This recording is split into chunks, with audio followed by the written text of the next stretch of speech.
जय शिवराय मित्रांनो, स्वागत आहे पुन्हा एकदा आपल्या आजच्या नवीन व्हिडिओमध्ये. बरेच दिवस झाले व्हिडिओ आपले आलेले नाही आहे. जवळपास 3 ते 4 महिने झाले व्हिडिओ टाकलेले नाही आहे. मी काही कामानिमित्त जास्त बिझी होतो, त्याच्यामुळं वेळ नाही भेटला. आज बऱ्याच दिवसानंतर आज व्हिडिओ टाकतो. गाडीचे टायर बदलले आपण. रोड आपल्या रस्त्याचं काम चालू आहे हायवेचं, त्याच्यामुळं काय झालं, खडी जास्त असल्यामुळे ना रस्त्याला आपल्या टायरला कट लागला आणि टायर परवा दिवशी आपलं फुटलं. त्यामुळं आज टायर बदली करायला आलो होतो. तर चारी टायर आपण बदली केले, चारी टायर नवीन टाकले. अशा प्रकारे आपलं रोडचं काम चालू आहे. एक साईड आता सिमेंट कॉन्क्रीट जे आहे तो तयार झालेला आहे, तुम्हाला व्हिडिओमध्ये दिसत असेल. आणि एक साईड आता काम चालू आहे. पण आता या कामामुळं माझा जास्त खर्च वाढला. टायर जर फुटला नसता तर टायर बदली करायची गरज नसते पडली.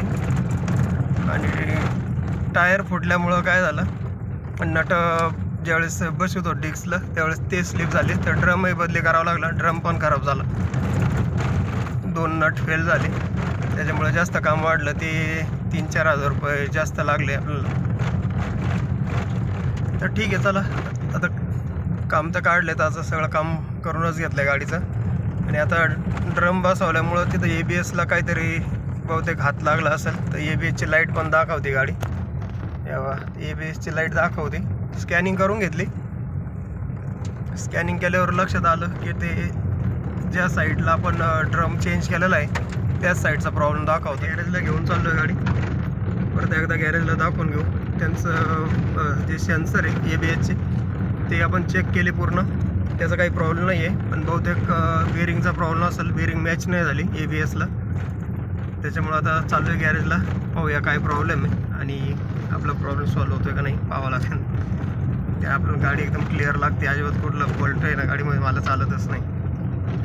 तर चला आता पहिलं दाखवून घेतो गॅरेजला आणि मग भेटतो तुम्हाला परत. आपलं काम झालं आहे का नाही झालं आहे ते तुम्हाला सांगतो. चला मग भेटूया थोड्या वेळाने परत. तर गॅरेजला आलो आहे. इथं आपलं जे बेरिंग आहे, बेरिंगचा प्रॉब्लेम नाही आहे. बेरिंगच्या वरती एक ना रिंग राहते ABSसाठी. भाऊनी ती रिंगच बसवलेली नव्हती. ती रिंग न बसवल्यामुळं आपला 300 रुपये स्कॅनिंगचा खर्च झाला. ही त्यांच्या हातात जी रिंग दिसते ना, ही रिंग बसवलीच नाही. बेरिंग फिट गेली आणि त्याच्यावरती जी रिंग राहते ती बसवायची विसरून गेली. आणि त्याच्यामुळं आपला एवढा खर्च झाला. आणि ती ABSची लाईट जी होती ती त्याच्यामुळं दाखवत होते. तर शक्यतो गॅरेजला गाडी गेल्यानंतर आहे ना या गोष्टींवर लक्ष ठेवलं पाहिजे.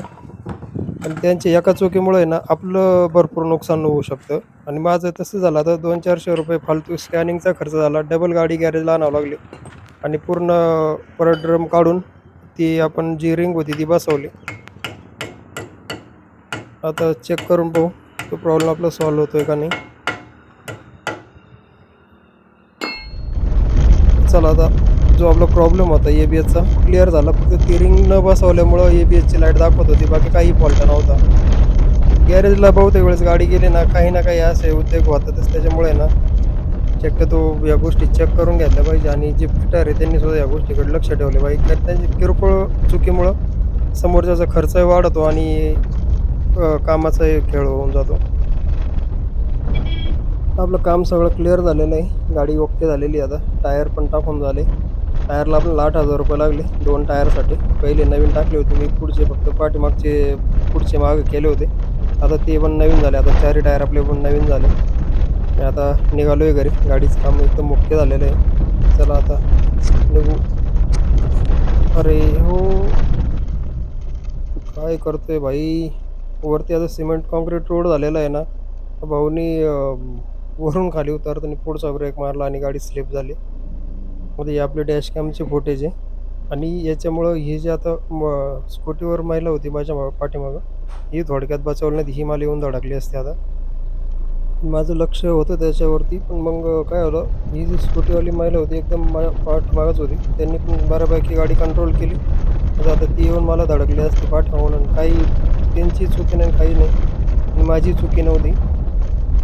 हा यांनी डायरेक्ट वरून गाडी खाली उतरवताना पुढचा ब्रेक मारला आणि घसरून पडलं. ते डॅश कॅममुळं लक्षात आलं किंवा आता रेकॉर्डिंग झालं. तर याच ठिकाणी जर डॅश कॅम नसता आणि आजूबाजूला कोणी लोक असते, गाडी माझी एकदम अचानक जवळ येऊन जर हा पडला असता ना, तर पूर्ण जी चूक होती ती माझी झाली असती. पण हा डॅश कॅमचा फायदा आहे, त्याच्यामुळं मी नेहमी सांगत असतो, जर तुम्ही 4 व्हीलर वापरत असाल ना, डॅश कॅम नक्की वापरा. चला मग भेटूया आता पुढच्या व्हिडिओमध्ये. आता इथून पुढचे व्हिडिओ आपले वेळेत येत जातील नेहमी.